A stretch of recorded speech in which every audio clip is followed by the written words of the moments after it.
আলহামদুলিল্লাহ রাব্বিল আলামিন ওয়াসসালাতু ওয়াসসালামু আলা রাসূলির রাব্বিল আলামিন ওয়া আলা আলিহি ওয়া সাহবিহি আজমাইন। সম্মানিত দর্শক শ্রোতা, কিছু প্রশ্ন এসেছে আমাদের হাতে। সেটা হলো, প্রশ্ন হলো, আমাদের দেশে রকেটের গতিতে যে তারাবি পড়া হয়, ওটা হবে কি? পড়া যাবে কি? না, এটা কখনো এবং রকেটের গতিতে পড়ার জন্য কোনো জায়গায় বলে নেই। বরং আল্লাহ রাব্বুল আলামিন বলেছেন, ওয়ারাত্তিলিল কুরআনা তারতিলা, কোরআন শরীফ শুদ্ধভাবে আস্তে আস্তে পড়তে হবে, অন্তত শব্দগুলো বুঝে দিতে হবে, আয়াতগুলো মানুষ বুঝতে হবে, তখন জায়েজ হবে। অন্যথায় আল্লাহ রাব্বুল আলামিন যে বলেছেন ওয়ারাত্তিলিল কুরআনা তারতিলা, এর বিপরীত হবে বিদায়, এভাবে তারাবি পড়া যাবে না। সুতরাং বুঝে শুনে আস্তে আস্তে ধীরে আস্তে তারাবি আদায় করবেন, যারা খতম তারাবি করবেন।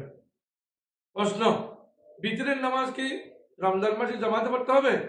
হ্যাঁ, রমজান মাসে বিতরের নামাজ জামাতে পড়ার বিধান রয়েছে।